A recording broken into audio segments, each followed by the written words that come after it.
Hi, friends. It's Z. I'm in my soft, warm, bundled clothes with a, a cup of hot chai and coming to you all not too soon or not too far from after the election. And I wanted to continue this ritual YouTube channel moment with you all. So, what I want to speak about today is about restoring our human connection across social divisions. And I've been sharing in this series um, about the 3-month play immersion and sharing little nuggets to harvest the experience so that it can ripple out so that other communities may also be in the generative explorations, inspiration, inquiry that we're exploring here. I'm based uh, in Sonoma County, where I'm growing this kinky dance community. And we're just north of the Bay Area. And we're almost at the midpoint. We're in our fourth out of 9 sessions. And this last session, we were exploring the caste system.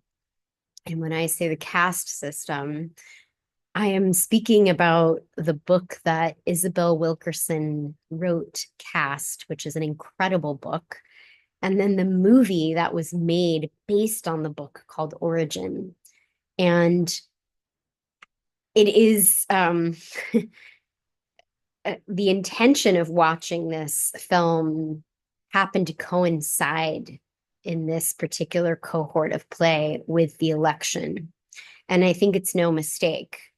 And so this past weekend, we gathered together to integrate the election and to also look more closely at our social location, at our caste. And Isabel Wilkerson did this incredible research and writing of this book about how racism in the US, um, Nazi Germany, and the Indian caste system are all connected, and how there are these core pillars.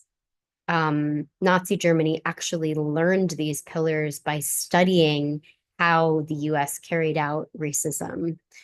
And the US was informed by the caste system in India. And so there are these core pillars that are at the root of how you get fellow humans to be divided and to see someone as more or less human than you. And these are deep rooted. And even if our conceptual values are that we respect our fellow humans, the social programming can be very deep in our bodies. And one of the core places that it shows up is controlling who we're allowed to love and have sex with.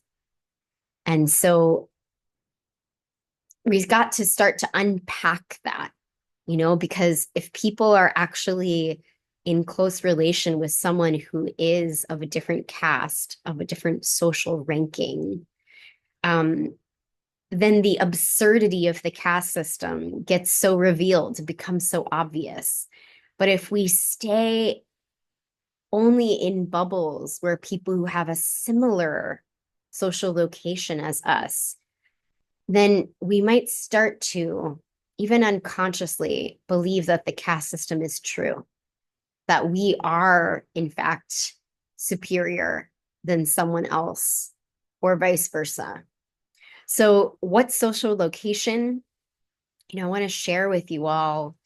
I've made this tool called the social locator that I've been using over the last few years, and it came out of a lot of my work. I had a long history in the anti-racism work, but then also I would go to other communities that were doing deep healing work around gender, and then I'd go to other communities that were doing deep healing work around class, and I was like, wow, these single issue focuses are really not the whole picture.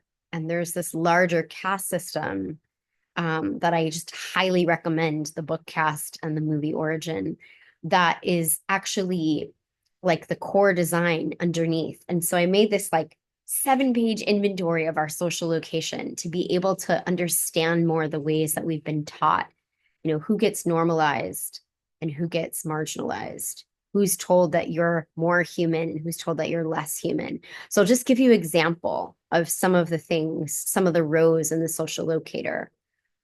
So for example, race and indigenous continuity.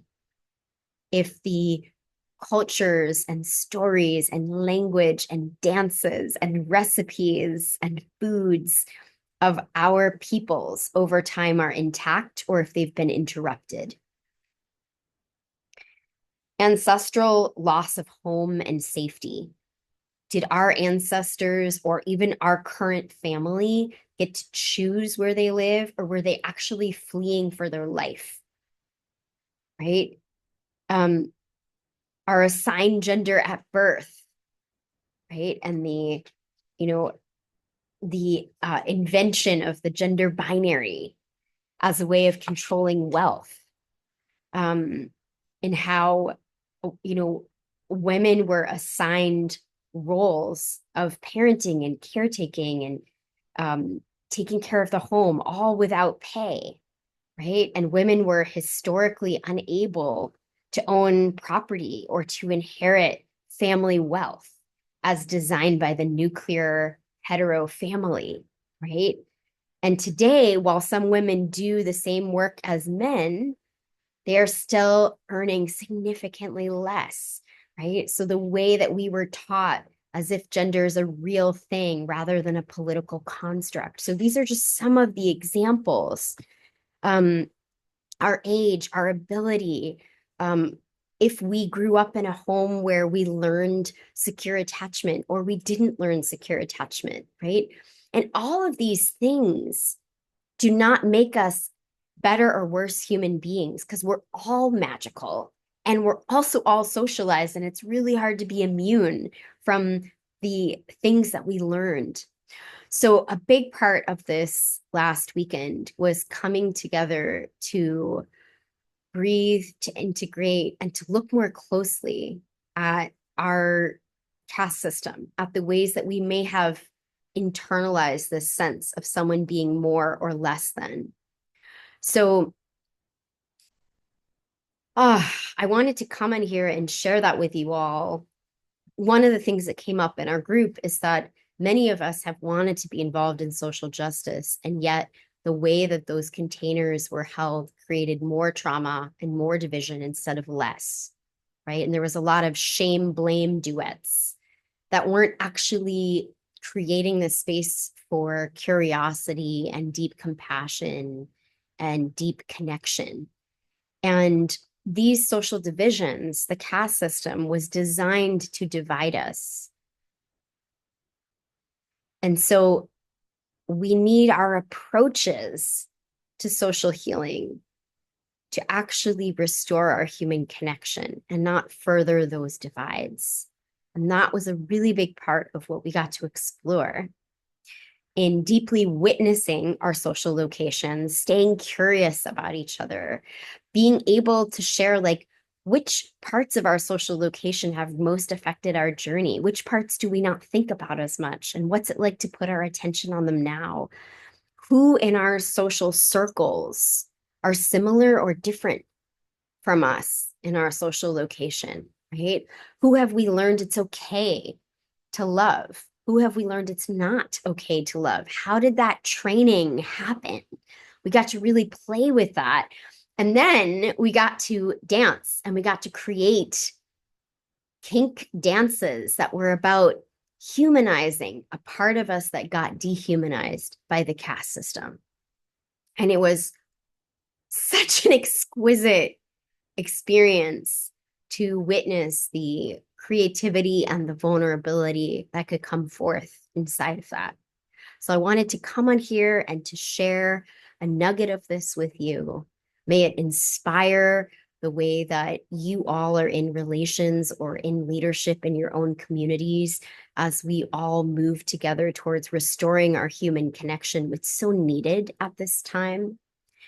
And I want to also invite you to support me by joining in Patreon if you are not already.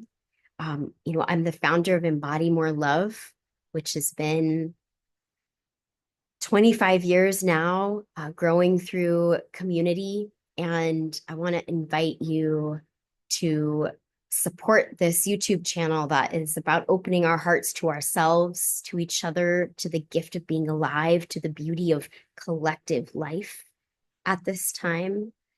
I'm very excited. I have some interviews coming up with folks um, as well as these personal like sharings of what's happening deep in our community. And this is a homegrown community that started back in 1999. So rather than being sponsored by groups that might perpetuate systems of oppression, I get to be financially supported by humans that are most directly impacted by my work.